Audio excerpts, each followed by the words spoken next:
Exactly. Yeah, no doubt about it. So we can go to the text. Yes. Okay, go ahead. Okay, the Euthyphro deals with some of the events culminating in Socrates' trial and death, portraying Socrates just before the trial. The Euthyphro forms a sequence with the dialogues, the apology dealing with the trial, the Crito dealing with Socrates' incarceration after his conviction, and the Phaedo dealing with the execution of Socrates by the drinking of the poison hemlock. You have anything to talk about this? Yes, I just want to mention that everything that I've been talking about in creating the myth and the tetralogy, which I just expressed, relates to this paragraph. Yeah. So that's what I have to say in response to this paragraph. First part of the conversation is not based on Euthyphro, based on this full dialogue. Let's put it this way. Right. Okay, so let's move on. How come I cannot? Just 1 minute.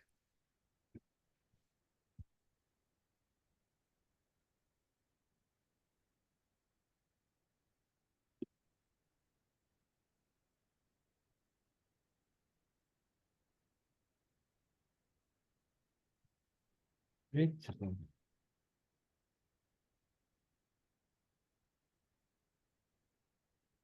Did you see the screen?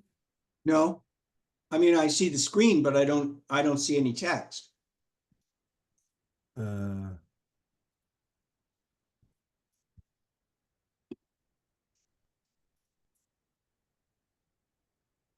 yeah. Okay, see it. Okay. The Euthyphro is one of the best examples of the Socratic method. Socrates is portrayed as seeking wisdom about the meaning of the terms piety and impiety so that he can defend himself against the charge of being impious. Euthyphro, presumably, knows what these terms mean. Socrates tries to learn from him by asking questions and by asking him to define the terms. Each answer given by Euthyphro is scrutinized by Socrates and found to be faulty. Euthyphro complains that Socrates will not let his statements stand still. Instead, by his persistent questioning, he makes the statements move away until Euthyphro no longer knows what to say. He finally quits the discussion, refusing to recognize his own ignorance concerning the matter in question and refusing to see how dangerous it is for him or for anyone else to act on the basis of such complete ignorance.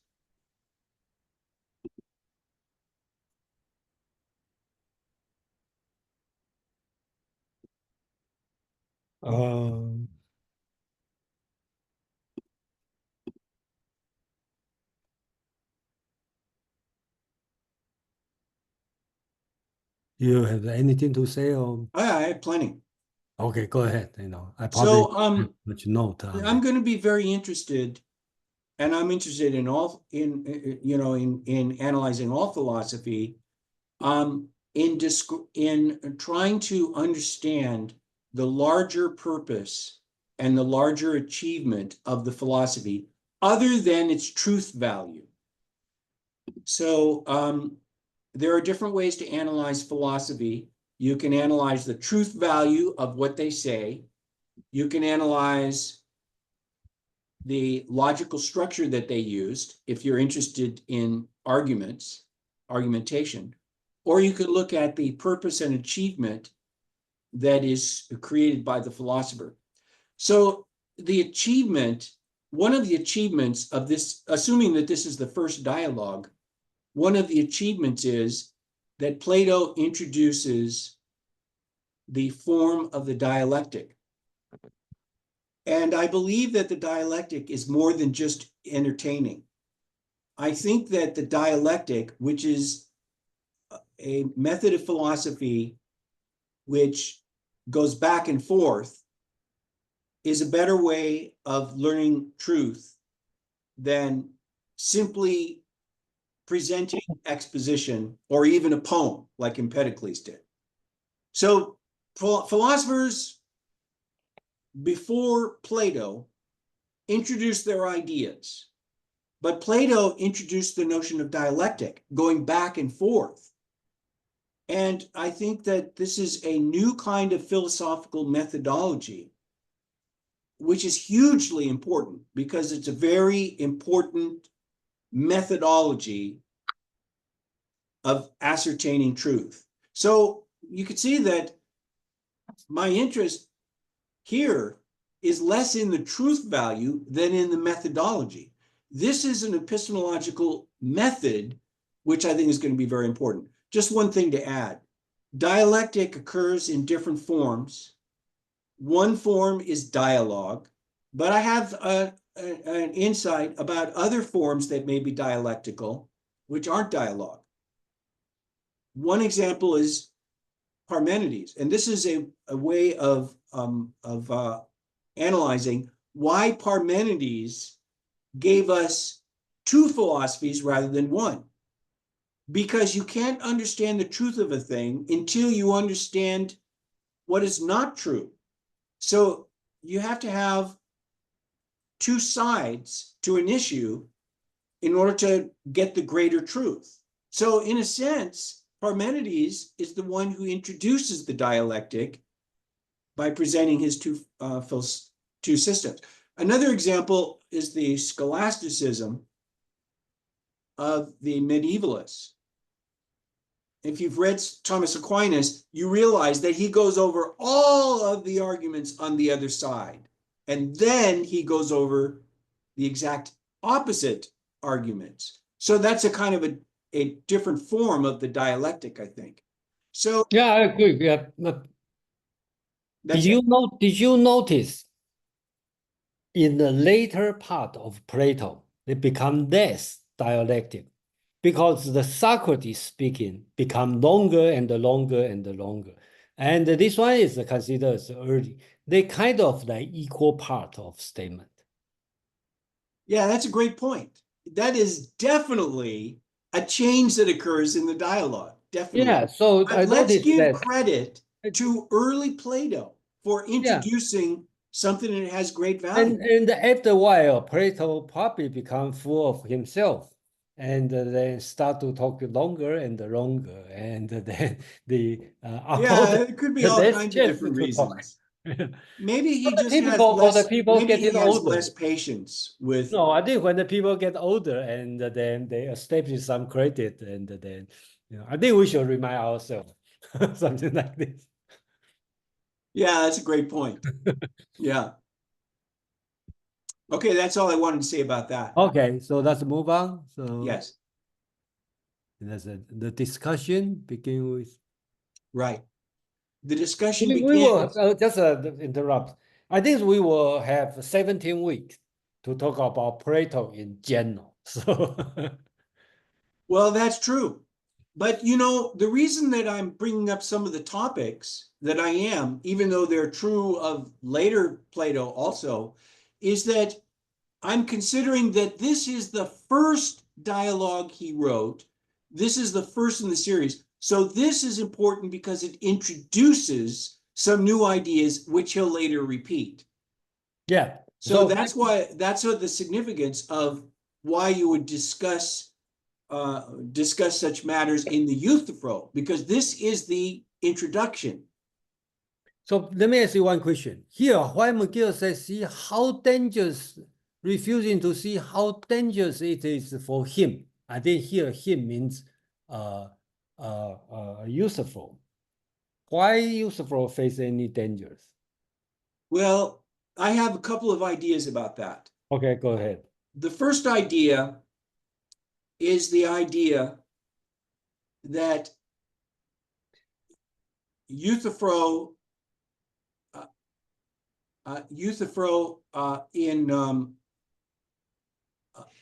in holding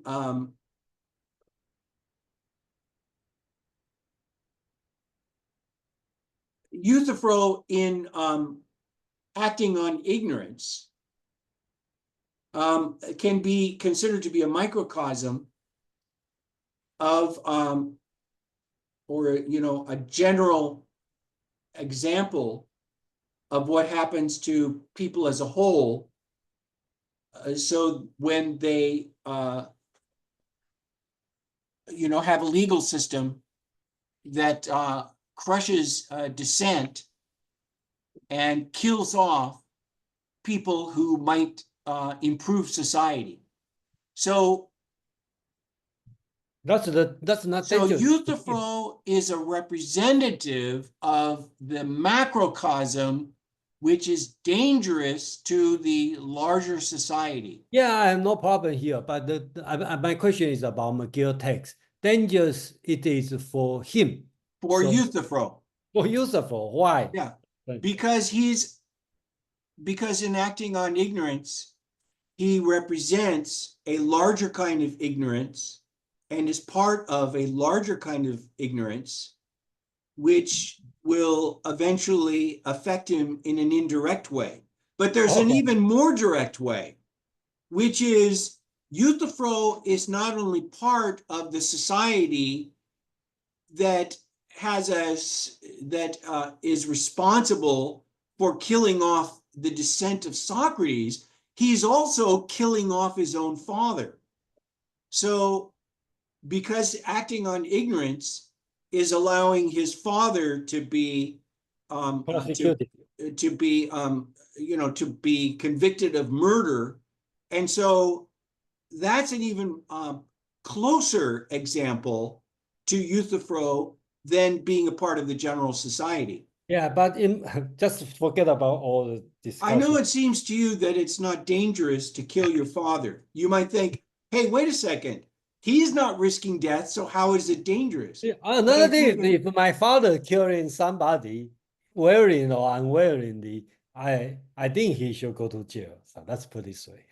You think the father should be in jail, right? Yeah, of course. If you tie up somebody and death him to death, yeah, you at least you need to be punished for that. Yeah. Well, do you think that the son should take responsibility for that and should participate in the conviction of his own father? Well, Because that's the situation. yeah, It's that's the not should situation. he face punishment. The danger occurs when sons turn against their own fathers. Well, in a way, I think for something, stealing, corruption, you should hide from your father. But murder, you should not. That's pretty sure. That's in my opinion. Well, I thought that the murder in this case um, was very in a kind of a gray area. For sure, it's not great It because was somebody, accidental well, for and somebody it was die, not on purpose. uh, And it was, go. taking aside the fact that the person who is being tied up, No, um, I think that's not the well, because situation. you're Yes, you're that's a more gross. you're harder. You don't have a soft heart like I do. I do have a soft heart, but You have a soft heart, but when that's why I will I just forgive think it's my father. wrong to be I will forgive participate. if I think my it's wrong father to. commit a stealing or corruption, taking bribe. Okay, I will hide for him, but all extra marriage affair or something, I will forgive. But for some Okay, serious thing, deal with people's life, okay, damage the entire society, I will not allow. it was So an accident. doesn't matter accident or not. Okay, it's a general ignorance because you ignore the person's life. That's the problem. Okay, because you don't take serious. That's why by accident I tied you up. I forget to feed you. Then you hungry to die. That's not accident because I don't. Right. I So don't think he forgot to feed him. I think that as he was moving around town and trying to get somebody to take care of the situation, the delay was too long. okay. So you think you should forgive your father for this No, situation? I don't think you should forgive your father, but I don't think you should participate in prosecuting against him. I don't think you should be the lead witness in condemning your father to death when he kills Oh, somebody by depend on accident. the attitude. Yeah, you should not. If you want to do this one to show, how righteous he is, that's another thing. I don't know. I'm not as bothered by his righteousness as I am just the concept of filial loyalty. And it has to, it better be a very extreme example, not one that's kind of in a gray area like this. And I also just want to say that I mean, I respect your view, and I don't think you're wrong, uh, Jason, but I think that Plato believes that he was doing something stupid and wrong and evil. And I think that's part of the irony and it's part of the satire. And I think it's Okay, part of this I think that's the part we disagree. Okay, because you use the word satire, and I satire. Exactly. That's yeah how I look at this. I don't see this way. Okay, He's satirizing, a certain kind of popular, ignorant thought, which is based on, a mechanical understanding of justice rather than a deeper understanding. And you say so, that hold on, you say that's Plato's intention. yes, his intention is to satirize. I'm going to point out more as we move Okay, along in the dialogue, but this is a foolish man who I think is being bitterly satirized. And I think part of the bitterness comes from the fact that it's that kind of attitude displayed by this fellow, which is responsible for Socrates' death in an indirect way. Because the very people who condemn Socrates to death have the same kind of mechanical view of ethics that this fellow has, I think. okay, so I don't see this way, but You don't agree, you are but the first time remind me this way. But okay, I know you are not saying you agree with no, Euthyphro. I'm not saying that. I'm trying Yeah, to but you are understand talking about Plato's the view. people take the mechanical view of uh, ethical, okay, Yeah, or legal, take this view. mechanical legalism. Yeah, Yeah, this view, and this view eventually kill Socrates. And exactly. okay, so that's the point. Okay, uh, I Yes. haven't looked It's at this. anti-legalistic is what it is. But it's Yes, more than, just like Jesus. But it's more than that because it's also anti-foolishness. And I think that Plato um, has great scorn for the foolish, Democrats because he feels that leaving society in the hands of fools is a recipe for danger and disaster. yeah, that's Plato. If that's the Plato view, Yeah, okay, then I will respect Plato less. exactly. Exactly. Exactly. Now that you understand what Plato is saying, you can respect him less. Exactly. Yes, that's right. In this way, I will respect him less because Right. He's anti-pauper, okay, let's move. not a Democrat. Okay, let's move on. He's anti-democratic.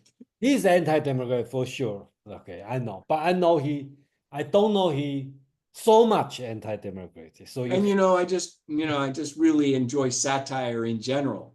I love it with Aristophanes, and it's for me, it's fun for me to see Plato doing what Aristophanes did and using the wicked weapon of satire to make his point. okay, let's go. Let's move on. Okay.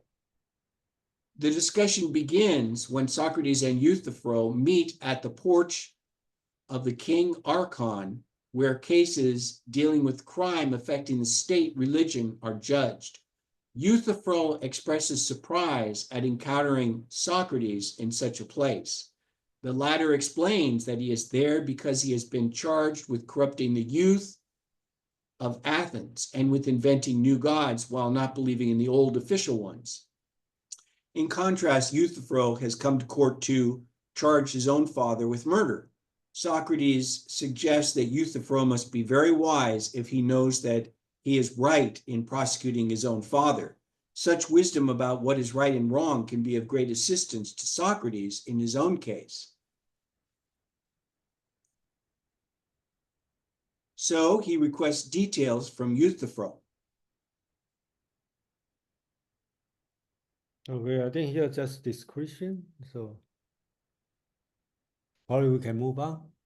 Or you have Well, to... I just want to point out that this last paragraph reinforces my view, which is that the dialogue is dripping with irony, because to say that he is just enormously impressed by the wisdom for knowing when to prosecute his own father, that's Unfortunately, wicked. I don't see that's a satire because on the person who will prosecute his own father must have some wisdom. Otherwise, Oh, okay. that's how I read it. Because Okay. by most of the people, you will not prosecute your father.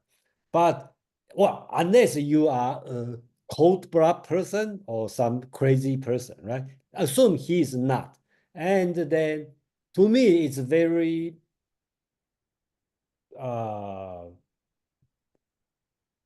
common thinking, right? Somebody say, I'm going to prosecute my father. He must have, unless I know this person is very cold-blood or crazy person, but he must have some special reason.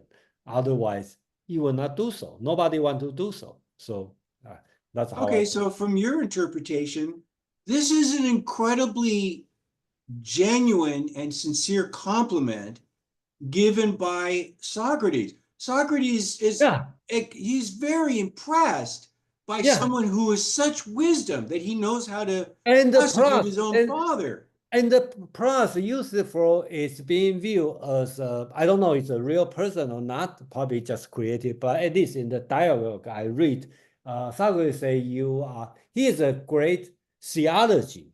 Okay, that's the translation I read. He talked about theologian. He's a great theologian.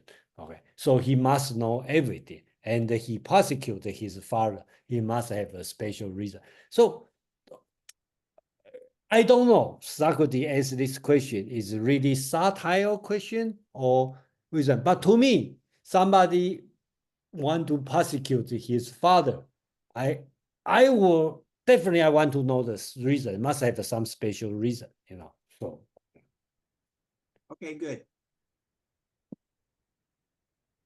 Okay, I'm moving on.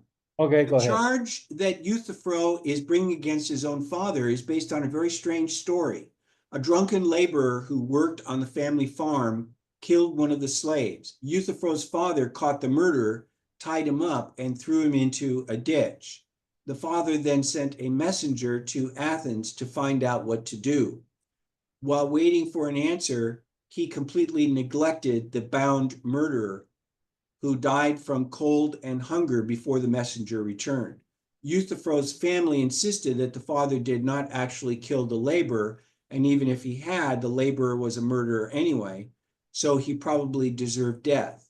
Also, they maintained Euthyphro should not get involved because it is impious for a son to charge his own father with murder. Euthyphro, on the other hand, insisted that he was doing the right thing. Unfortunately, here I agree with Yusuf. Yeah, okay. That's why, I truly believe Lucifer is right. Let's put it this way. Okay. Okay.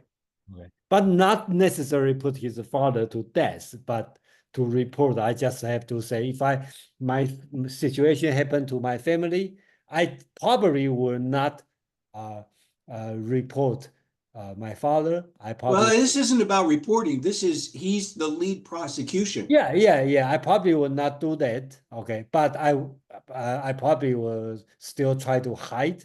Okay, but I will feel guilty about this. So that's pretty sweet. Yeah, sure. Okay. Socrates is so impressed by Euthyphro's assurance that what he is doing is right and pious that he asks Euthyphro to instruct him so that he will be able to go to his own trial and explain to his accusers and his judges what is right and wrong. Since piety and impiety must have the same characteristics in all actions that are pious or impious, Socrates asks Euthyphro to explain the distinction between piety and impiety. So here that's why I probably read different than what you read, because I do see Socrates is sincerely asking help from Euthyphro. Okay, I probably see that. Okay, because uh, he is prosecuted his father, so and plus he has been well known theologian. Okay, so what theologian during that time could read as today's moralist or lawyer, this kind of person. So since Socrates has been charged for impiety, so he want to know the distinction of piety and impiety. And then in the further part, I think that I do believe Socrates want to find out. Okay. Okay. So. Yeah, I had a different interpretation that he's just dripping with irony, and that he doesn't respect him at all, realizes immediately that he's a fool, and it's going to come out increasingly. That's put this way. Okay, you are not wrong in this way, in my opinion, because who Socrates never view as fool. In every dialogue, Socrates try very, he never respect anybody. Well, that's very interesting. He never respect anybody. Okay, everybody he start to question and the question and question. So, well, you can say that's the general way I treat people. Yeah, that's fine. But that's what I'm talking about. Socrates treat everybody in this way. That's fine. Okay. Well, I don't interpret it that way. I don't think it's Okay. a general statement. I think that he is specifically attacking legalistic fools who think they know religion.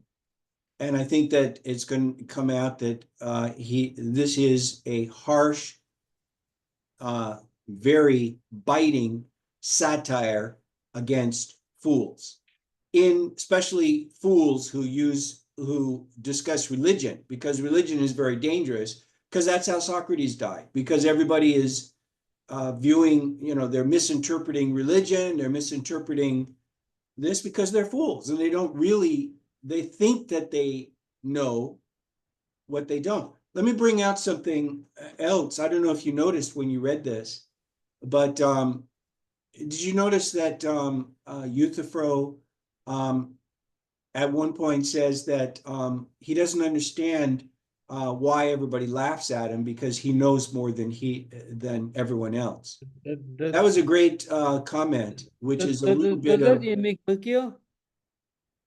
That's not in the McGill. That's in the original text, where he says that he says, it suggests that nobody really appreciates him, even though he's more right than everyone, and people laugh at him. And secondary sources seem to suggest that this guy is kind of a crank that people laugh at. He's not a great theologian in any way. He's just a self-righteous know-it-all who doesn't know anything. And I think that in Plato's eyes, he's an example of the kind of force in society that caused Socrates to be judged to death. So that's a little added information about this guy, that he's mocked. Ironically, because it's like well, I don't know why everybody laughs at me. You mean that's in the original text? That's in the original Euthyphro, yeah. I think I read the original, but of course I cannot claim I remember. And secondary sources all seem to agree that this guy is not a great theologian. He's a ludicrous crank. So anyway, that's a setting the issue aside. That's just, you could mull over that as Oh, I think further reason. I'm looking at the original text. Okay. Yeah, So it's on the beginning of part. Okay. Yeah, I think you are right. Okay. Socrates say, my dear Euthyphro, to be loved at okay. Oh yeah, usefully. Oh, okay, okay. I think you are right on this part. I think I mark, I forget. Euthyphro okay, said, I understand Socrates. Okay, talking about whenever I speak of divine matter in the assembly and foretell the future, they laugh me down as if I were crazy. And right, yet I have foretold nothing that did not happen. right, exactly. Okay. Nevertheless, they envy all of us who do this. One need not worry about that, but meet them. Okay, I got your point. Okay, let me mark on this one. That's important to know. I forget this part. And the Socrates say, my dear Euthyphro, to be laughed at does not matter, perhaps, for the Athenian. Do not mind anyone they think clever, as long as he does not teach his own wisdom. But if they think they make others to be all like himself, they get angry. Okay, I got your point. I think that's important to know. Yeah, I just want to mention something else. It's very interesting to me. Now, from my analysis, he's in this particular dialogue and in the entire tetralogy, he's mocking um, and satirizing foolish popular religious beliefs, which I think are part of his general mockery of democracy in general. But in later dialogues, like the Protagoras that's coming up later, he leaves off mocking the foolish public, and he begins his mockery of elitists who come into town as sophists. And these people are highly educated and very sophisticated, but he takes them on. So Oh, I think okay. it's I think that interesting that he yeah, takes you both you are people right. on.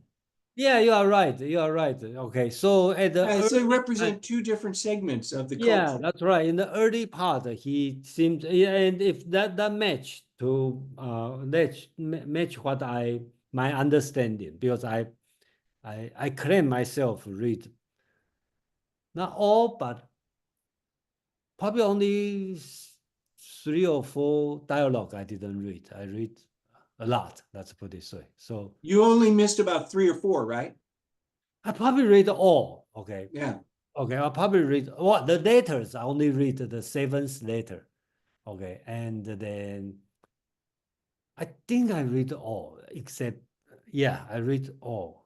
Some read two times, three times. So, Yeah. but that means I understand everything. But and No, he's the, I I have great respect for how complex his philosophy, his dialogues are. I don't know. I just think it would, I just don't think I could ever understand everything he says. Just too oh, much. to the point the last one, that's the last section, the laws. That's my favorite. 12 books. Okay, so that's That one you feel like you understand, right? well, that's pretty sure. I understand every dialogue except the Parmenides. Okay. Okay. I say understand, but Yeah, right. but Yeah, but that's when a I say hard one. understand, doesn't mean when you ask me question, then I always give you answer. That's understand in my own way. Okay. That's a great achievement. Yeah, Huge. I That's all think I would ever want to do. I say that's a great achievement. I agree. That's a great achievement. That's all I would ever hope for. Yeah, and if you, that means every dialogue you ask me, I can tell you how do I feel, what they talking about. Okay, and it's correct or not, that's another story. Okay, or it's the other people read this way. I don't know.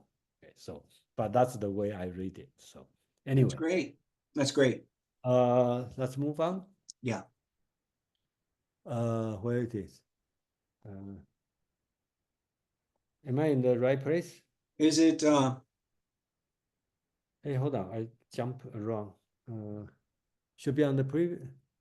Oh, here, right? The Euthyphro is one of. Okay. The Euthyphro is one of the best examples of the Socratic method. Socrates is Hey, we portrayed read this one. as No, hold on. We read this one. Here. The charge. the charge that Euthyphro is bringing against his own father is based. Oh, we did this too. Okay, so this one, Socrates is so impressed by Euthyphro's assurance. Hey, that's we also read. This one. Okay. The first definition that Euthyphro offers is that piety consists of doing what he is doing, namely prosecuting an unjust person who has committed a serious crime, even if such a person is a parent. Impiety, on the other hand, consists of not prosecuting such an individual. To justify what he is doing, Euthyphro also points out that the Greek god Zeus bound up his own father, Kronos, for committing the crime of devouring some of his children, and that Kronos had also punished his father for wrongdoing. So that's the first definition. To me, that's the starting of the dialogue here. So basically, Kronos castrating his father, Uranus, right? And Zeus also castrating his father, Cronus. So he followed the example. And same thing, he provides the definition of piety and the impiety. And of course, Socrates is not happy. We see that in Minos, because Socrates wants is the definition, not the example. So here, Euthyphro provide is an example, not a general definition. So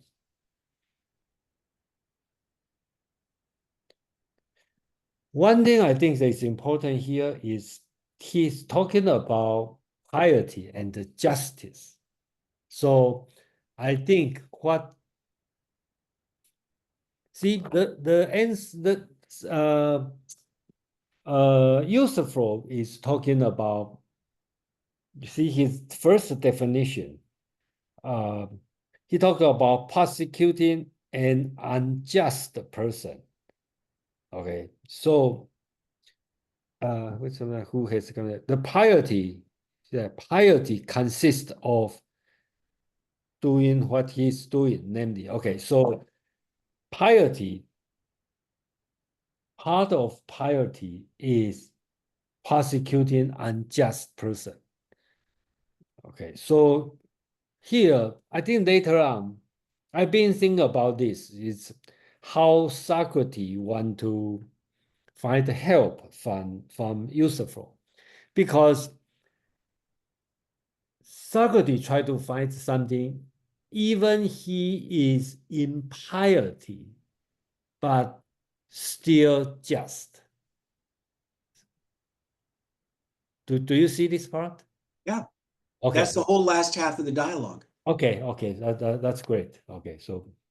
But could you explain a little bit more by what you mean by this is where the dialogue begins? Why does the dialogue begin here? Because I see this part, I see Euthyphro as talking about Socratic method, okay, and then epistemology, okay, how do we know things, okay, let's put it this way. So it's starting here from definition of piety. Euthyphro give an example. Socrates say, same as Meno, the first thing Socrates reject. No. That's not the meaning of definition. The meaning of definition, I want to know the general part. Otherwise, you're not going to help me because Socrates didn't prosecute his father, or Socrates' son didn't prosecute him. So that's nothing to do. Socrates needs to know the general definition. Okay, that's a great summary and explanation, and I agree with you, and I think you said it well.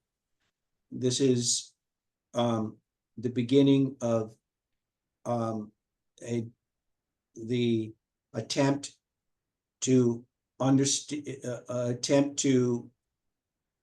improve epistemology. So Yeah. what we are dealing with, in my mind, is not so much the question of justice at this point. We'll get into that later, but the real issue here has to do with epistemology.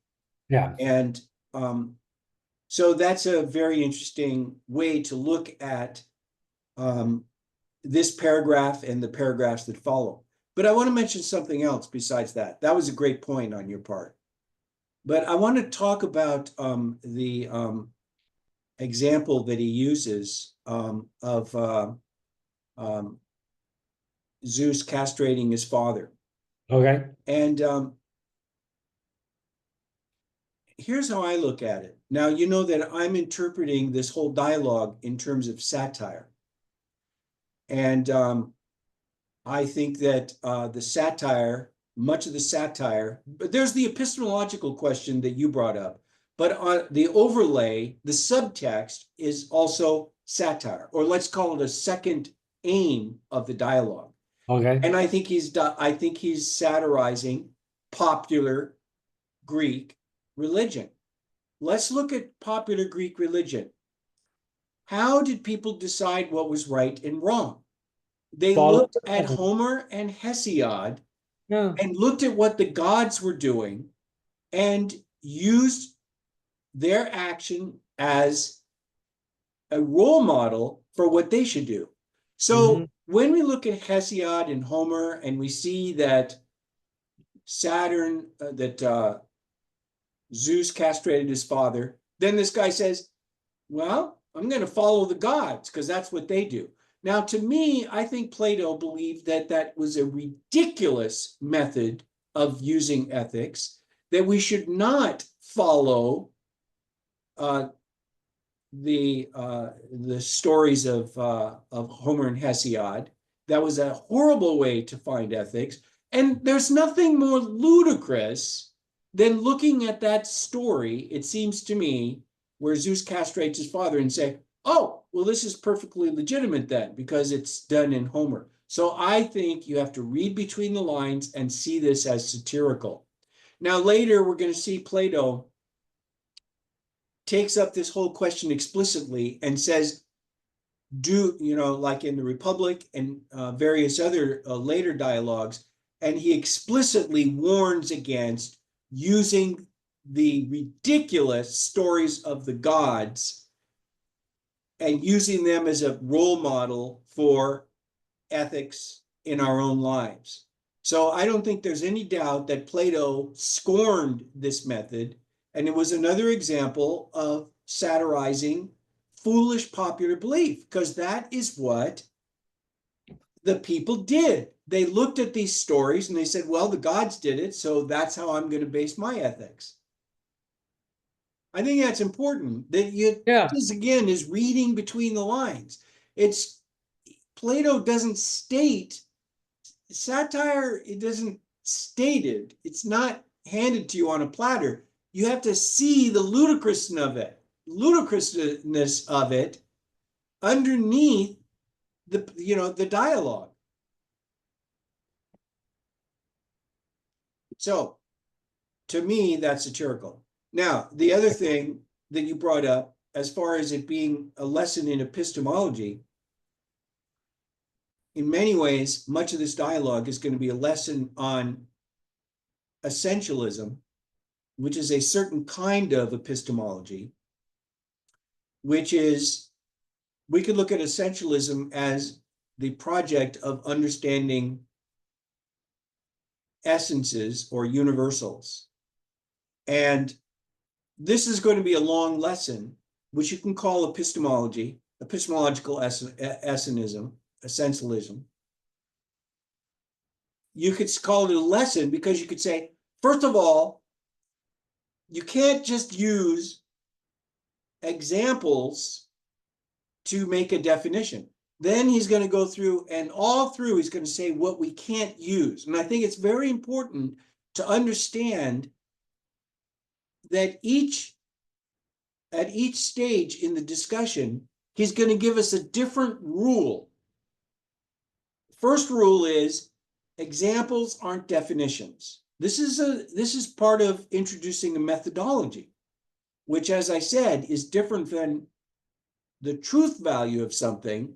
But it's still very important. When we talk about the methodology of of essentialism, that is that's a contribution which is as important or more important than the truth value. Now, as we move along through the dialogue, I'm just going to point out what I think are the rules of essentialism. The first rule is examples don't count. The second rule is causation doesn't count, and so on. And he's just going to go through and give us a methodology. This, to me, is similar, not as advanced, but similar to what Aristotle does in the Organon, where Organon gives us rules of logic. Plato is giving us rules for essentialism. Okay, I'm done. Are you on mute? Yeah, okay. So do you like my views? I agree with your view. That's why. Did you see the screen? And you agree with my view that it's satire to use Zeus castrating his father I and agree use on that this as an one, example? but hold on. I didn't think about this way before, but you made until you mentioned. Okay. So more and more I agree on you on the satire part. Okay. Okay. And epistemology, I don't think we have any different view on I'm talking about his methodology. But I don't, yeah, on Yeah. the first part, at least on the first part, we can move on, then we know. Yeah, okay. This is only the first part, but Yeah. it's all, it goes along, you know, you kind of see the beginning of a trend. This is going to be a discussion of methodology. Look at this as a preamble to Aristotle's Organon. Aristotle gave us the Organon, Plato gave us essentialism methodology in his various dialogues, maybe in particular this. Okay. Yeah. So that's here. Okay. Socrates points out that Euthyphro's statement does not actually constitute a definition of piety. Oh, by the way, Jason, you see how voluble I am today, right? Yeah. Well, it's kind of your fault because Why? this is what I'm like when you give me another day to prepare. When I Oh, only had like a day and a half to prepare, I was like, I had very little to say. I was scrambling. so Now I had a whole, let's move to Wednesday. You have more time. then we'll never get through in 3 hours. Okay. Socrates points out that Euthyphro's statement does not actually constitute a definition of piety, but only an illustration of one pious action. Such a statement does not really help in ascertaining if other actions are pious or impious. What is needed instead of an example is a statement of the essential characteristic of piety that makes all pious actions pious. Such a statement would allow one to classify all actions, since it would provide a general standard by which to judge which actions are pious and which are not. As Plato points out over and over again in his dialogues, one does not actually know a general concept like piety, justice, courage, and so on if one can only cite examples of pious, just, or courageous activity. One cannot even be sure that these are examples of what one thinks unless one also knows the meaning of the concepts. Hence, the general knowledge is crucial for identifying and comprehending the particular examples with which we are acquainted. Um,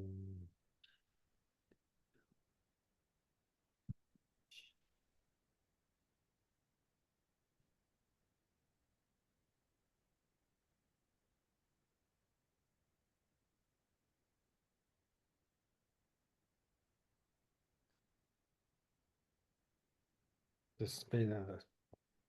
Okay.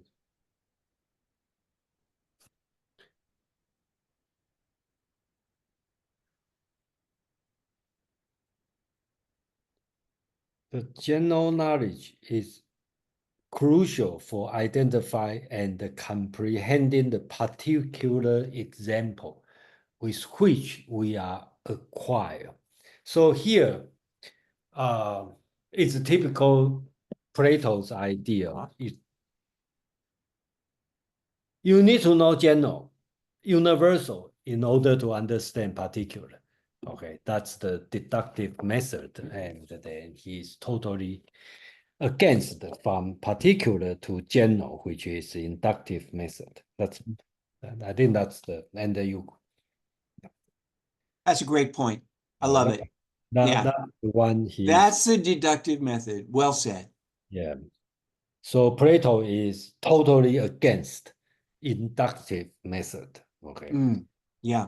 Only deductive method. Yeah. You go from the universal to the particular, not the other way and around. if you don't know universal, you know this one is this one is impious, this one is pious, this is impious, this pious. It doesn't matter how much you know, you never know. If you don't have the universal, you can't even identify Yeah. the particulars. Yeah. How would you know whether a particular even falls into a category if you don't know the general first? Yeah, I think that's another part.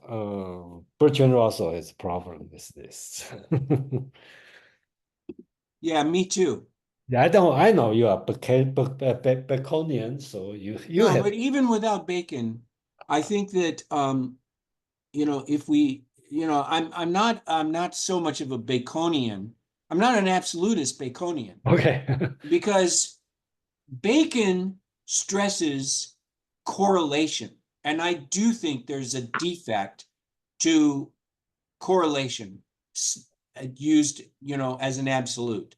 But the thing is that, just in my own understanding of how I attain knowledge, I don't begin with the general. I begin with specifics, and then I try to understand what the general is by looking first at the specifics. When you say specific, you mean particular? Particulars, yeah. Okay, that's you. Yeah, I know. Yeah. Yeah. Which is correct way because No, but let me just mention one other thing that just like you said, Bertrand Russell is against that method. And I do think that Plato is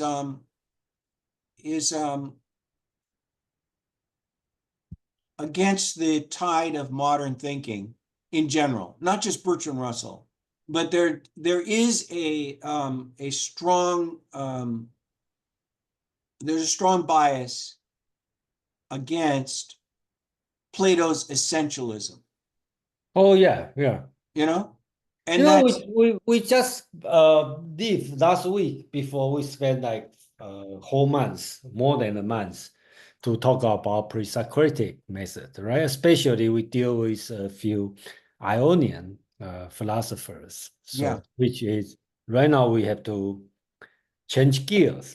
Okay. to a more deductive Yeah, type of philosophy. for the rest of the year, 2025, 2024. Yeah. To be more Platonic. Yeah, that's a good point. Yeah. So yeah. Okay, good. maybe we will become Platonic. I think there's a lot of value. I mentioned the criticism that I have of Plato, but there's plenty to appreciate also. Oh yeah. Because I'm not as anti-essentialist Come on, as Bertrand Russell. if you don't appreciate it, you cannot criticize. Let's put it this way. The worst the most serious discrimination is ignores. Okay. I totally ignore you, right? So that's that's right. That's exactly right. Okay. Euthyphro sees that he has not given a satisfactory definition of the term piety by citing the example of his case against his father. So he offers Socrates a more general statement about piety saying that what is pleasing to the gods is pious and what is not pleasing to them is impious. Socrates congratulates him for giving him the kind of answer he wanted. All that remains, he states, is to find out if this definition is the true one. The truth will be ascertained by asking questions about the definition given. So I have nothing to say about this. I just want to reinforce this notion that what we have with this dialogue is kind of a mini organon. We are taking time, point by point, to go through the steps that are involved in essentialist philosophy. And so he's giving us rules, and he's just going to give us a number of rules, which is, in many ways more, significant than the truth value of different ideas about the world. Here he's giving us an epistemological methodology. So we can appreciate that every paragraph on that level. That's it. Okay, move on. Yeah. Since Euthyphro accepts all the Greek mythological tales about quarrels and disagreements among the gods, Socrates asks him whether the gods disagree about matters of fact or matters of value. The latter, says Euthyphro. Then Socrates argues they are disagreeing about what pleases or displeases them. The same action is pleasing to some gods and displeasing to others. And hence, according to Euthyphro's second definition of piety, that which is pleasing to the gods, the same action can be both pious and impious. Yeah, I think that's obvious, right? No, I have a couple of things to say Okay, about it. great. Yeah. So what I want to say is that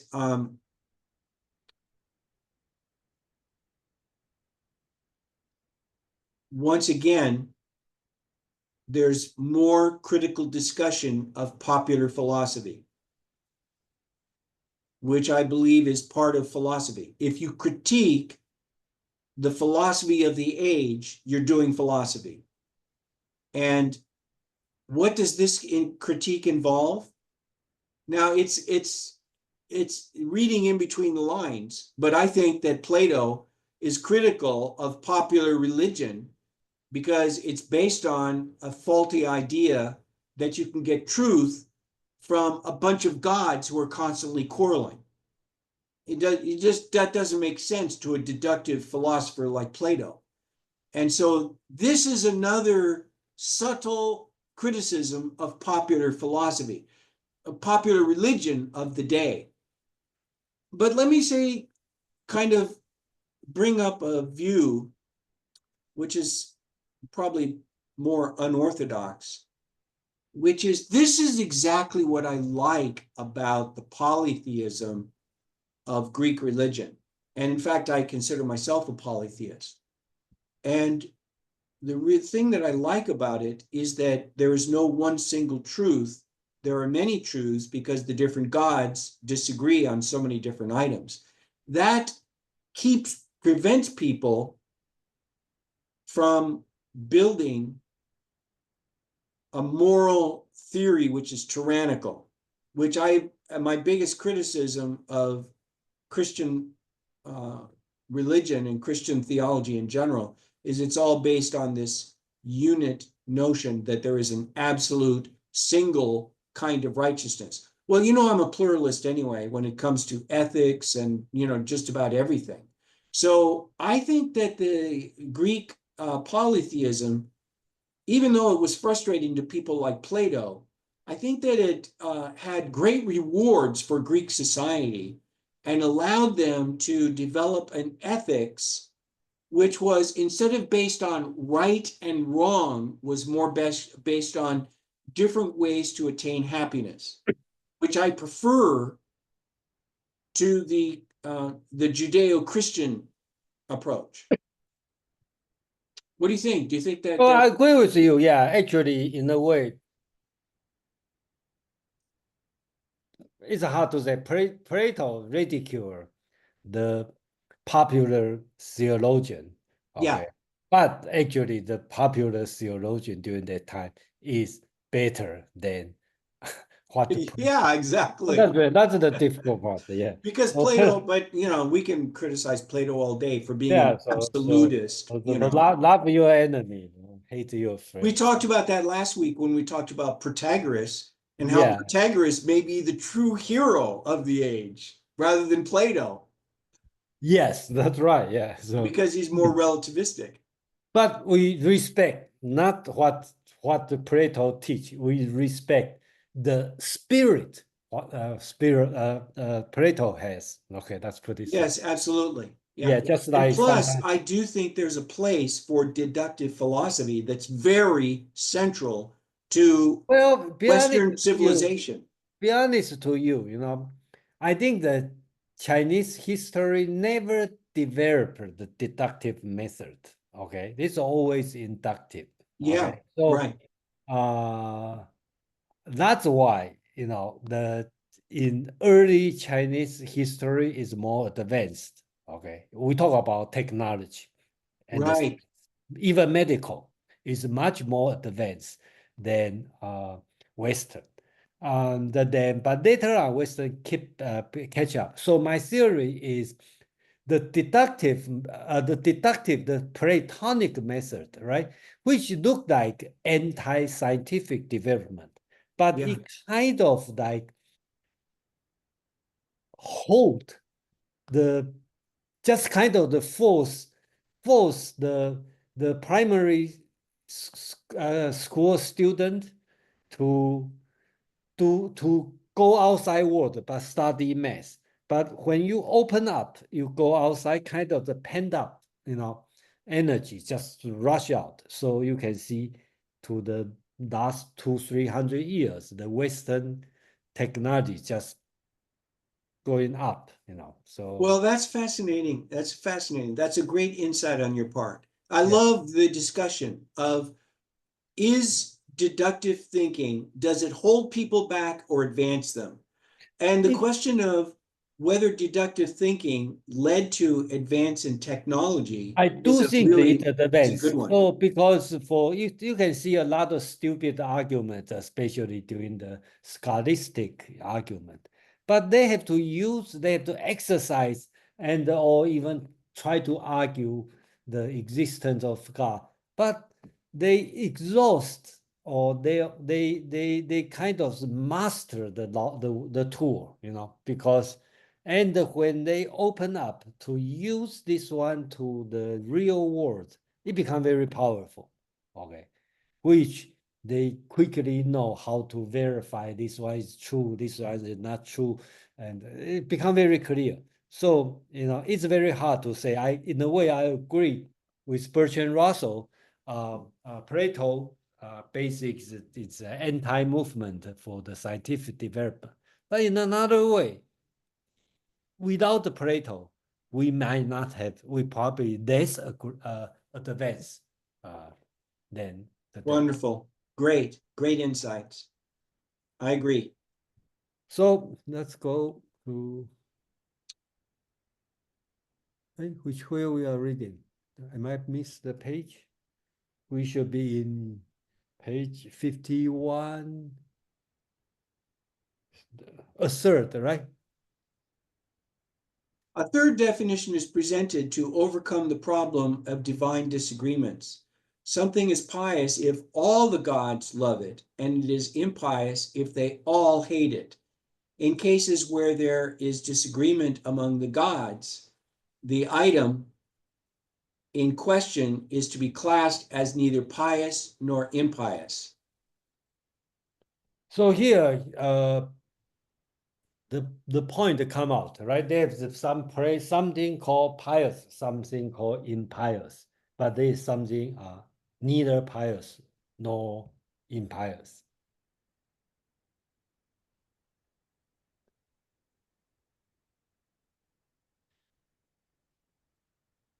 Yeah, well said. Good I think summary. that's the part Socrates want to find out because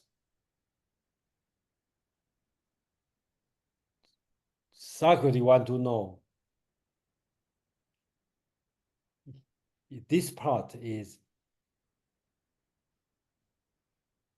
justice or unjust or unjust. So yeah, this is where he starts moving into the second half of the dialogue, yeah, where he gets much more interested in the question of justice. And I agree totally. Good summary. Now he's going to be more interested in the concept of justice. yes, let's have to move on to the. Socrates immediately begins examining this new definition by raising the most serious point that is brought up in the dialogue. He asks Euthyphro whether the gods love piety because it is pious, or whether it is pious because the gods love it. The question at issue is whether the basic characteristic that determines piety is the fact that the gods love it, or whether piety has in itself some characteristic which accounts for the fact that the gods love it. In a more general form, this question was debated in the Middle Ages.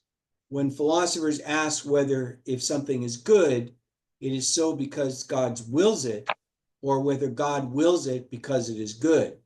Is goodness an independent value, or is it dependent upon the divine will? It was pointed out that if the latter be true, the Ten Commandments are good and right only because God decreed them. If he had decreed the exact opposite, then the opposite would be good and right, if goodness is simply whatever God wills.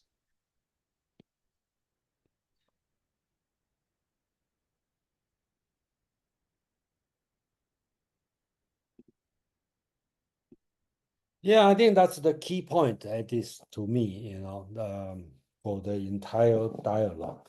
Okay, because that's the question we should ask all the time. And what is the question?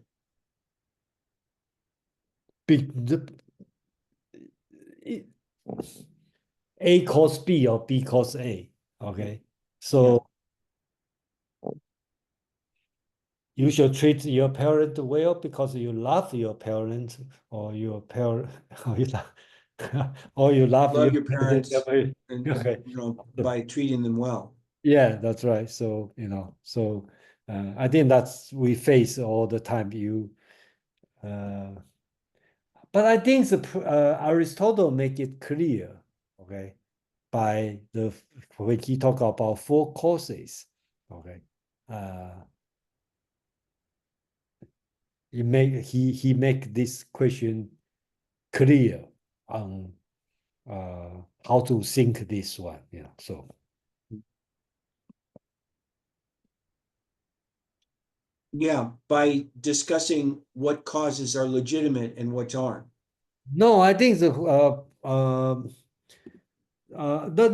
way I look at it, right? So he talk about the question he asked Euthyphro whether, okay, number one is the gods love piety because it is pious, right? So that means the gods love piety because it is pious. So pious is the cause of God's love, right? Second choice, whether it is pious because whether it is pious because God love. So God love is the cause of piety. So the first one we will say, Aristotle will say, uh, uh, uh, it is pious is the efficient cause of God's love piety. Okay. God's piety is the final cause. But the second one will say the final cause is God's love it is the efficient cause, but the final cause is it is pious. I think Aristotle make the question clear. At least that's the way I understand. Yeah. Well, it's very interesting how this dilemma between causation has reverberated through the ages and been so important to philosophers. And this question of causation in regard to God in particular and righteousness was just enormously important in the Middle Ages. Yeah. And the question in the Middle Ages, as we've talked about before, has to do with the fact that is something good because God says it's good, or does God say it's good because it is good? So, for example, if God were to say that killing is good, then Nature is would good. that make it good? Yeah. And of course, that's such a preposterous idea. However, the argument for it is that if God is forced to choose what is good and bad according to what is rationally good and bad, then God isn't omnipotent because he's forced to claim, for example, the Ten Commandments according to something that is external to himself. Just 1 minute. I think that's very interesting. I haven't think about this way. So you said if I claim God's will is the cause of piety, that means God is not omniscient. I think instead of using piety, could you use justice? Okay, Because let's use justice. Oh, that's piety good. has I think Yeah, piety has a different meaning. yeah, let's say good or bad, right?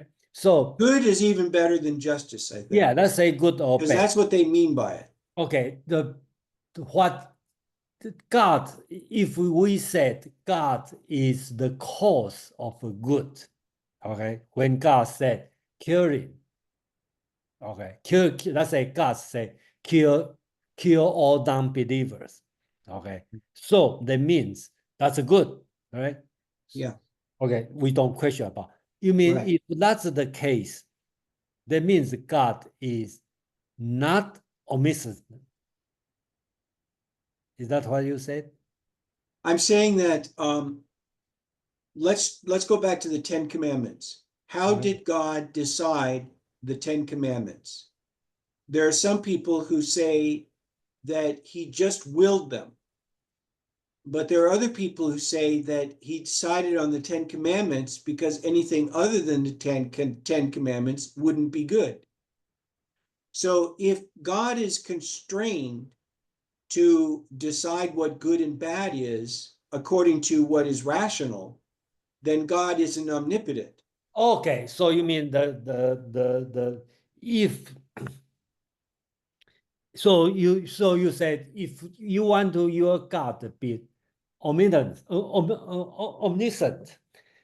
that means No, omnipotent. omnipotent, not Omnipotent, not omniscient. omnipotent. Oh, okay. Because if he can't, say that, if he's restricted in some way by rationality, by what is reasonably good, then that means that he's less than omnipotent. If that means he has to judge. Killing is good, stealing is good, adultery is good or bad. Then he tells me. So that means he is not omnipotent. Okay. The omnipotent God will whatever he want to will, and which is good, right? Okay, got you. I Yeah. think that's interesting. Okay, so that means okay, God's will is the source of good and evil. Right.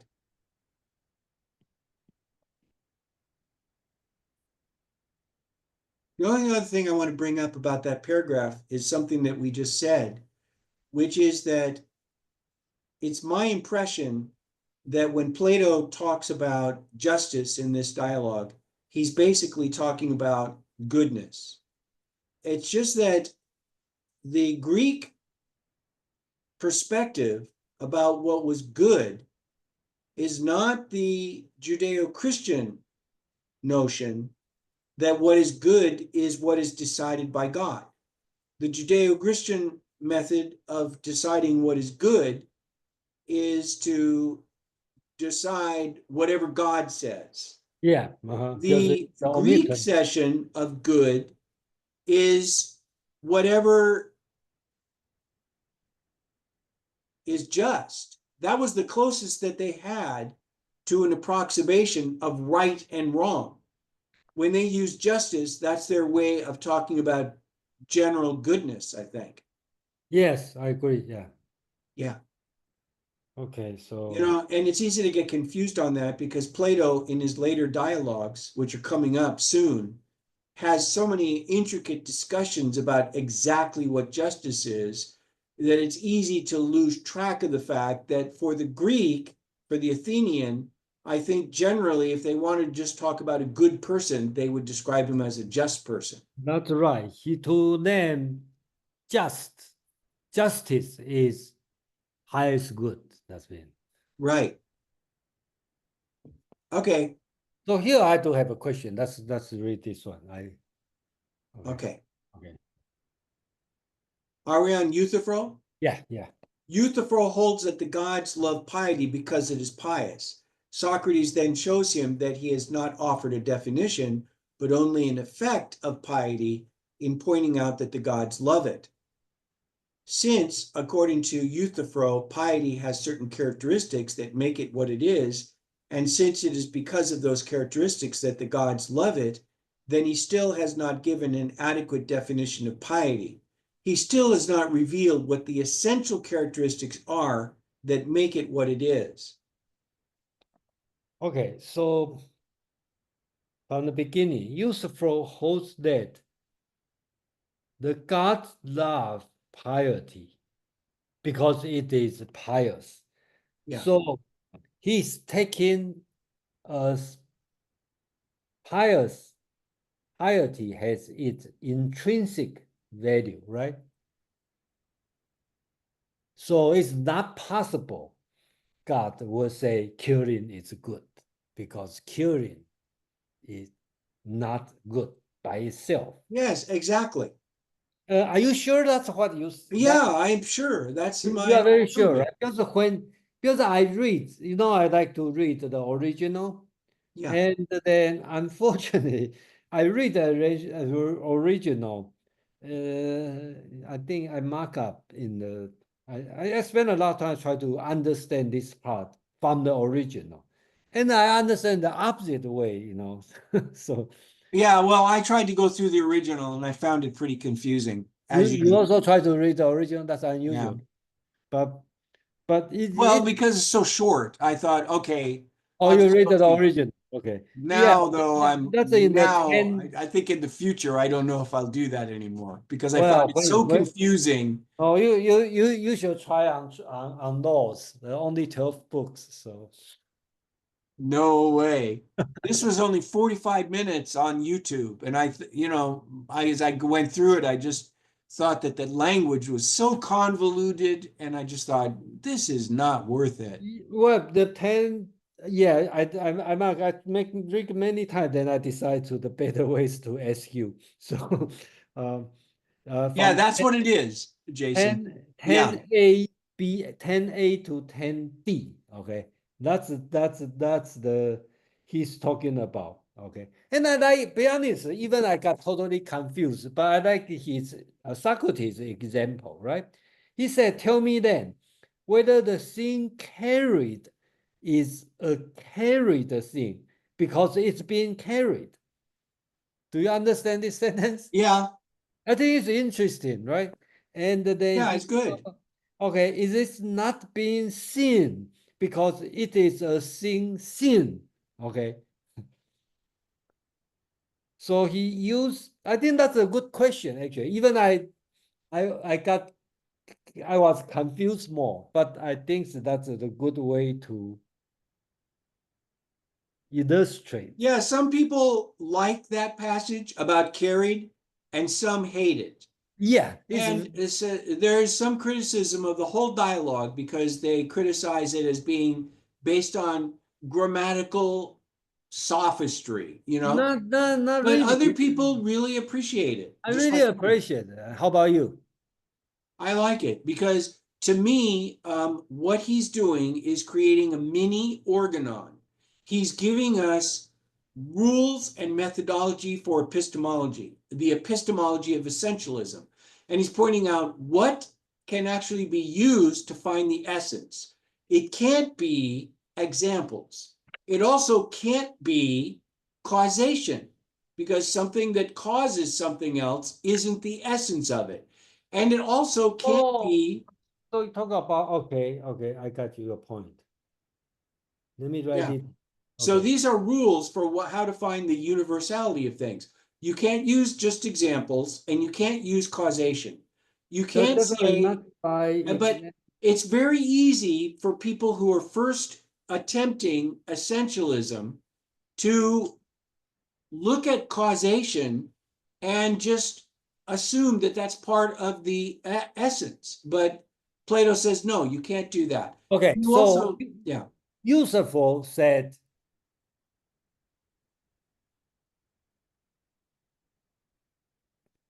oh, okay. So basics is based on Euthyphro's third definition. Euthyphro said, pious is what all God agree, yeah, right, which is used as a causation, right? right, exactly. Causation. Yeah, That's why he exactly. there's the two kinds of causation. God's cause the goodness or the goodness Yes, because both are wrong. That's it. exactly, Okay. exactly, I think okay. So exactly. then how can And we the way I interpreted the carried by situation is very interesting because suppose you want to define a table. And you start in the definition, you start saying that it's when you carry it someplace. Then the carriage is not an intrinsic part of the table hold on. Why you talk about table and the carriage? because when he talks about carried, then the point is that it's another example of a property of something that is not intrinsic to the universality of the property. When you act upon a property, like as if you carry it and so on, you can't say that that is an intrinsic property, so it's not part of the universality, the essentialism. Think of this Oh, whole dialogue as a rules that you can't use. Plato, Aristotle, when he does the organon, he talks a lot about properties that are intrinsic and extrinsic. When you're acting upon an object, then it's not an intrinsic property. so you talk about the table, you say what is the table? You say that carried. Okay. Yeah, you can't talk about some kind of, It's a action that's function. taken upon the object. That's not part of the intrinsic nature of the object. Oh, okay. So So it's another Plato, rule, it seems to me. so Plato himself would say piety have its own value. Yes, But then in this way, Euthyphro give the right answer. He said God love it because it is pious. That's his answer, right? So Euthyphro give a right answer. What but Plato? uh,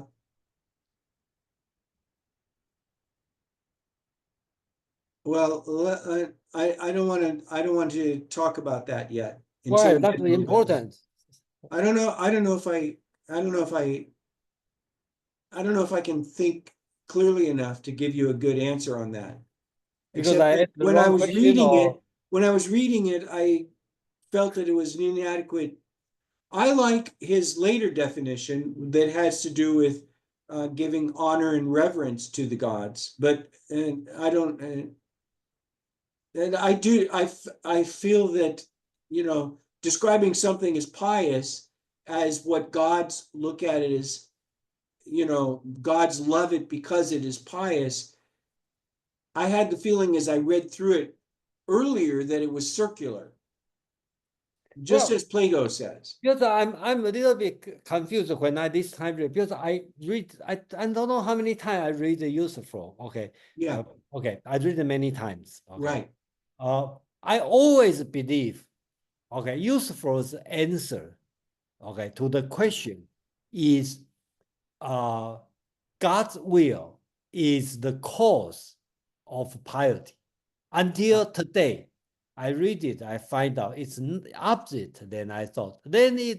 Yeah, right. Then I just start to get confused. Before I thought I understand well, but right now I'm Yeah, but then you discovered the opposite. Exactly. yeah, I totally opposite. Then I read the dialogue, and then I think the dialogue is the original text is talking.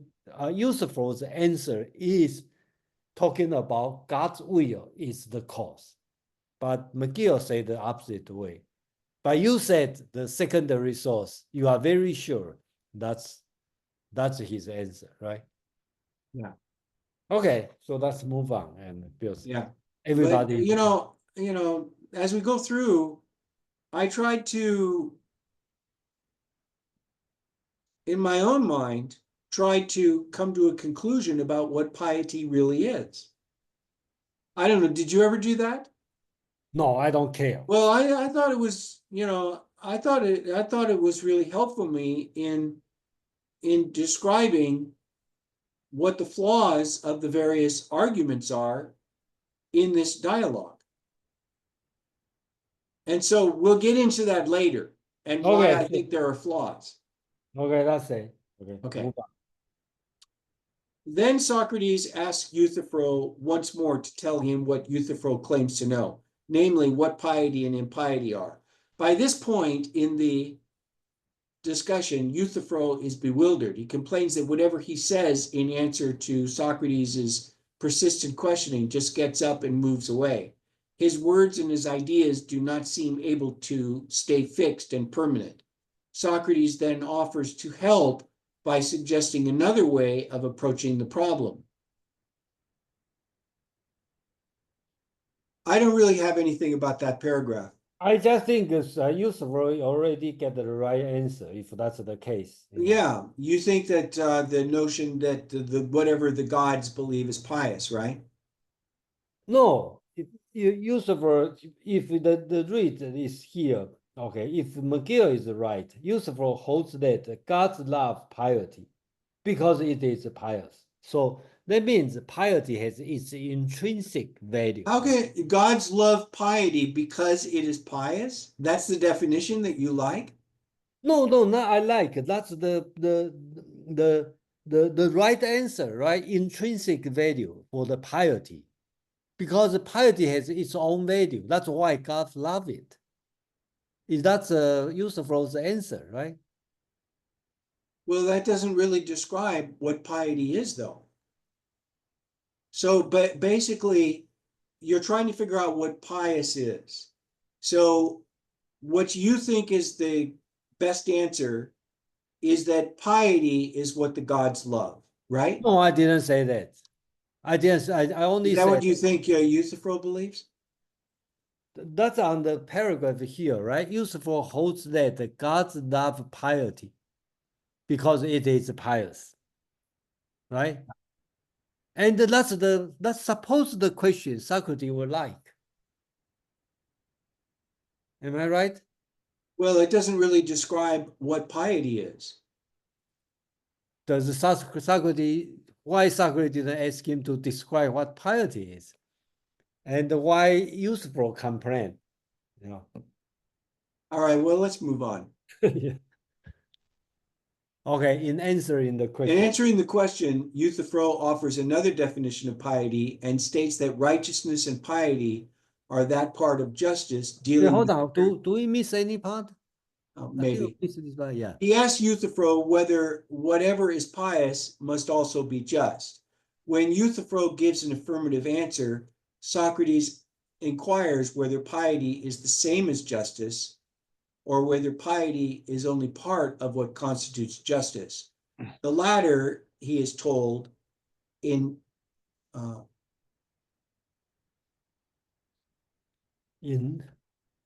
turns. In turn, Socrates demands to know what part of justice piety is. If he could find out, he tells Euthyphro, then he could go to his own trial and show his accusers that they should not prosecute him for impiety, since he would then know what piety is and would act accordingly. So here he's talking about pious is subset of justice, right? Yeah. And then Socrates want to know which part is just but not pious. Yeah. That's Socrates want to know, right? He wants to know if piety can be equated with justice. The answer is not equate. Whatever pious must be just. But pious, but something impious, but still just. That's Socrates want to find out. Yeah. Okay, let's answer the question. So I think that let's assume this is what I developed as far as how I defined piety.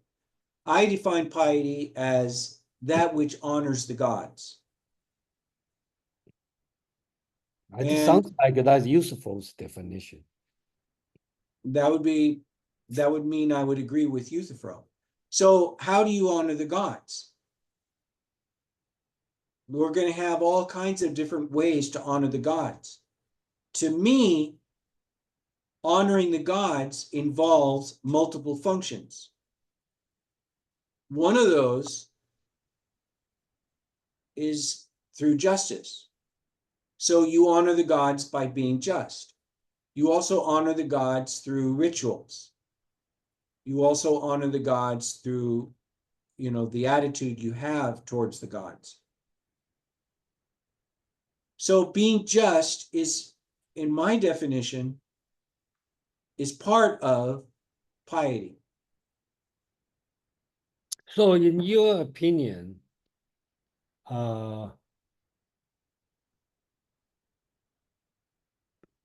just is a subset of piety.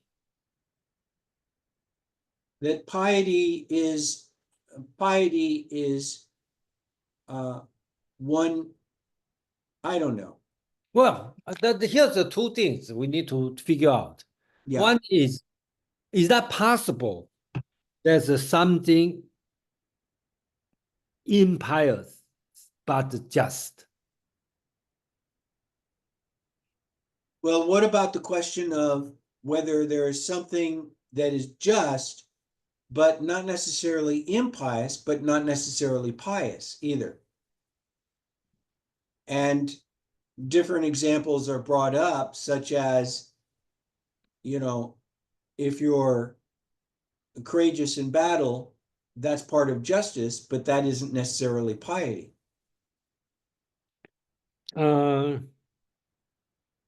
So let's just think of justice as being a good person. The question is, are there parts of being a good person which aren't necessarily connected to piety?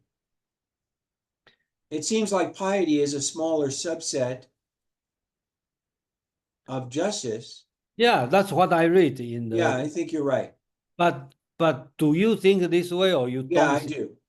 You do think piety is one aspect of justice. Yeah. Yeah. Okay. That's what I. It's one aspect of being a good person. Yeah. Yeah. That's what piety is one way. So in a way, I can say there's no way to be pious but not just.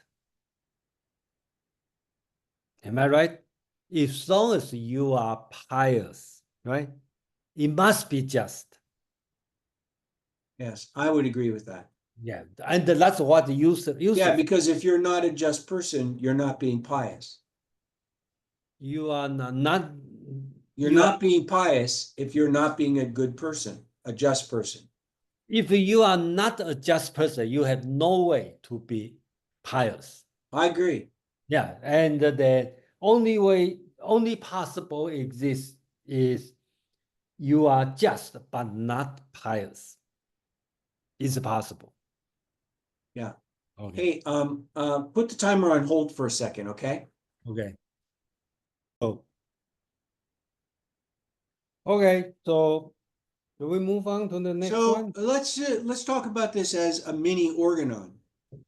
So now he's talking about how when we're talking about essences, then often a when we're trying to define something and we're using two different ideas like justice and piety, um, then part of the methodology is going to be to um, discriminate between identity and parts of an identity.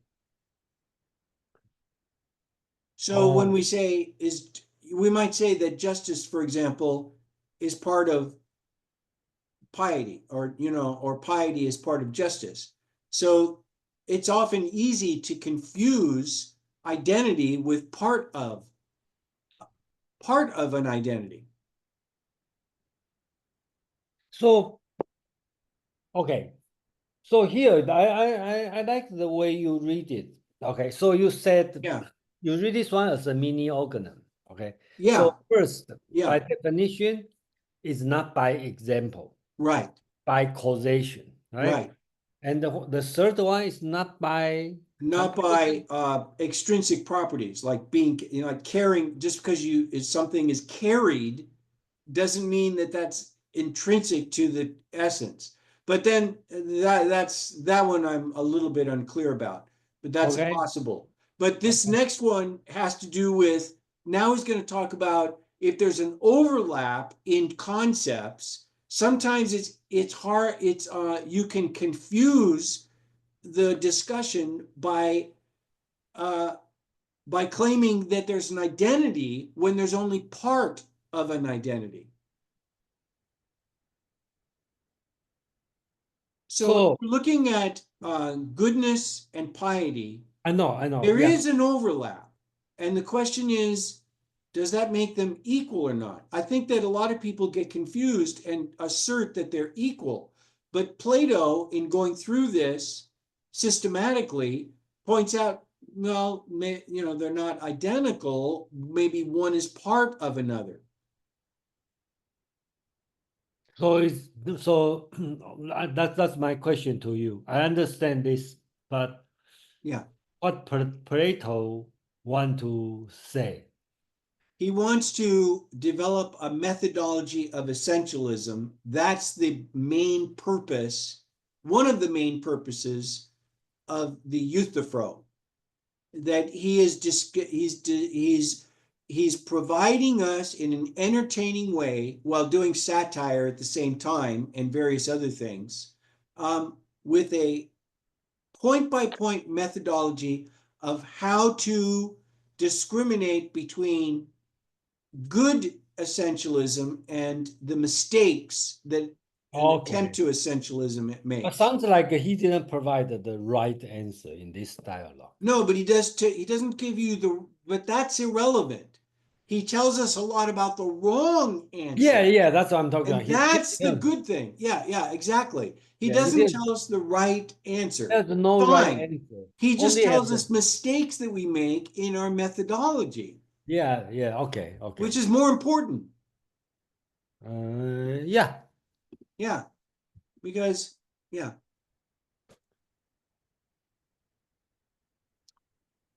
Okay, are we Yeah. in In answering the question? answering, yeah, In answering the question, Euthyphro offers another definition of piety and states that righteousness and piety are that part of justice dealing with the careful attention which should be paid to the gods. The remaining portion of justice deals with the careful attention that ought to be paid to men. Socrates requests a clarification of the meaning of the phrase careful attention. A clarification is needed, he points out, because in most cases where careful attention is paid to some object, like a horse or a person, the object is benefited or improved by the attention. Is this also true of the gods? Are they benefited or improved by piety? No, therefore it must be a different kind of attention that is involved. Okay, so right now change the subject, right? So talking about justice. It includes piety and the righteousness, or dealing with God and dealing with men.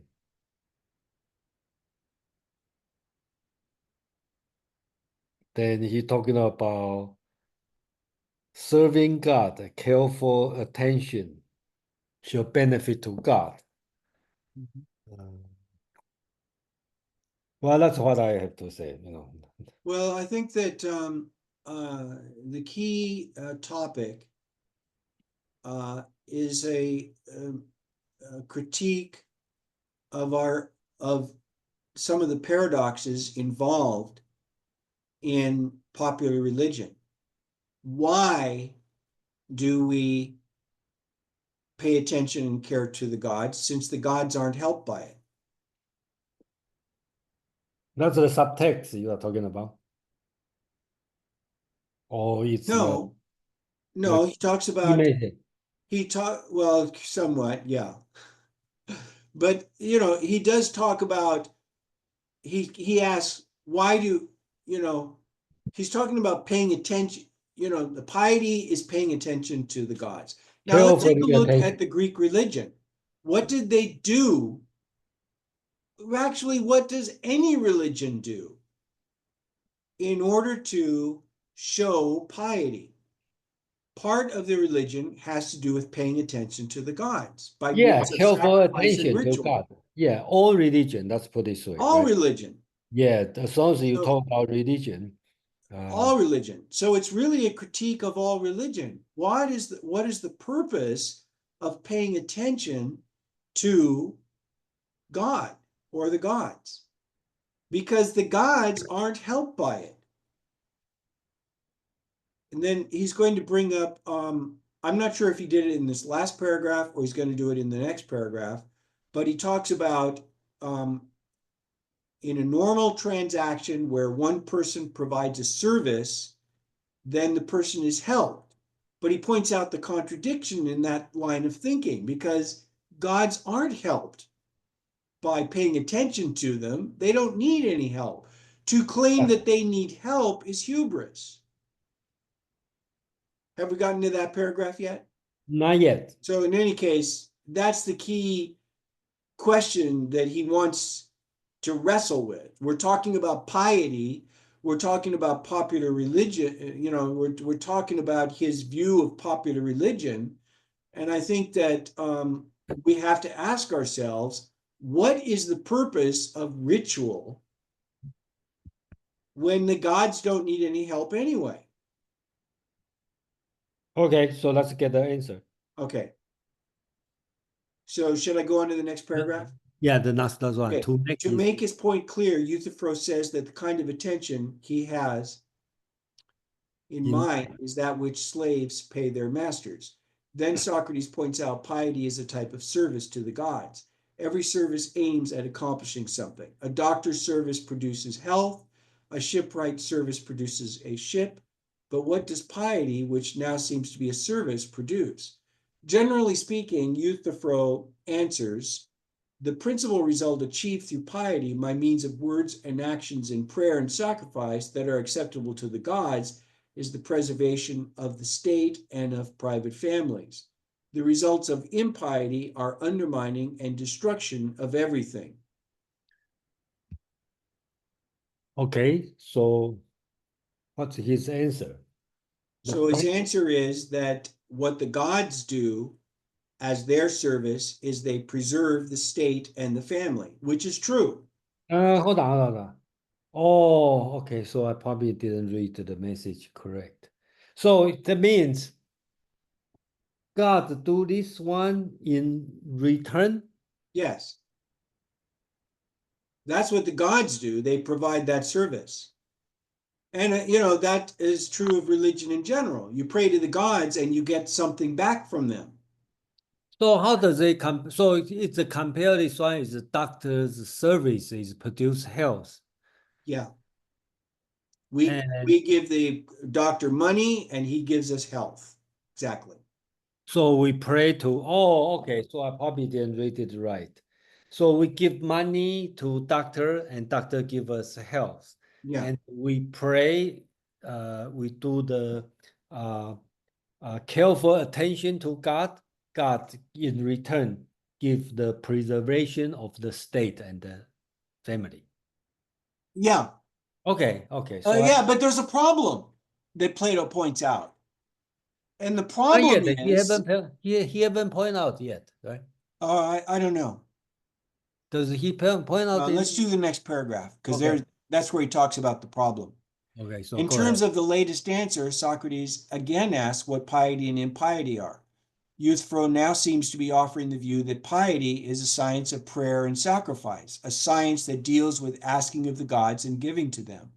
Euthyphro insists this is exactly what he means, so Socrates proceeds to explore this latest definition of piety. To ask rightly of the gods is to ask of them what we need from them, and to give rightly to the gods is to give to them what they need from us. When Euthyphro agrees to this view, Socrates points out that piety is the art of carrying on business between the gods and men. But it is a strange kind of business, since one side, man's, appears to receive all the benefits. We are obviously benefited by what the gods give us, but what do they give us in return? Also, are the gods benefited by it? Why don't I read the next paragraph? Because that relates to this. Okay, go ahead. Euthyphro answers that what we give in return are honor and praise, which are gifts acceptable to the gods. Then Socrates argues piety is acceptable to the gods, but it does not benefit them, nor is it loved by them. Euthyphro disagrees and insists that nothing is more loved by the gods than piety. So Socrates asserts piety means that which is loved by the gods. Euthyphro agrees wholeheartedly. Okay, Socrates asserts piety means that which is loved by God.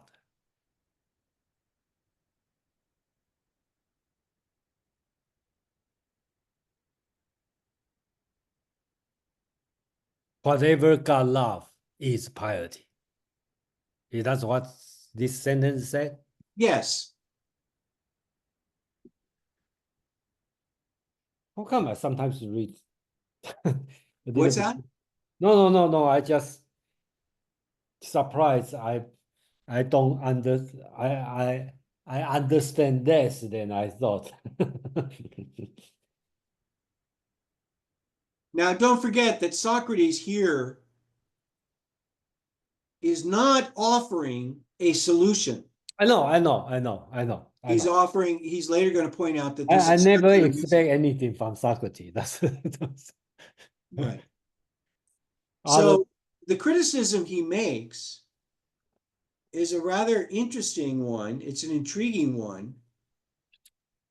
Socrates asks the question, basically, he challenges the thinking behind giving prayer and sacrifices to gods, because he says that the gods don't benefit from that. To say that they benefit from worship and from rituals in a way is impious, because the gods shouldn't be dependent upon humans. And in a sense, you could say that's a criticism that you could make of all religions, because Yeah, gods are okay. so powerful that to say that they need what humans give them is hubris. Okay, okay. I think I gradually. So that's a general criticism of religion in general. And then he gives the example of the doctor, for example, or the shipbuilder. So you give them money and then they provide a service. But what is it that you give to the gods, which The prayer. you give them prayer, but that you know, they don't need the prayer and they don't benefit from it. So since they don't benefit, then the analogy fails. Okay, so next And one. I would argue that that it's a I would argue that here that the argument that Plato is making is weak, because the analogy used, which is that the way we should view the relationship between gods and men is as a business transaction, is flawed. What we should look at, what would have been a better analogy, would have been an analogy of the relationship that children have with their parents.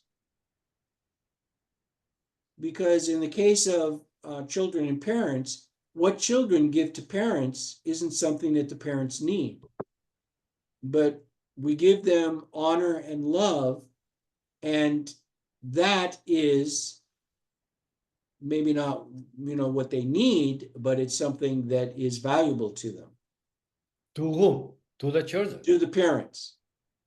It's valuable to the parent. Yeah, and the parents, what do the parents do in return? They provide the livelihood and safety for the children. So there's a transaction that goes on with parents and children that doesn't go on with doctors and patients. Why? Because when you're in a business transaction, you don't do something for nothing.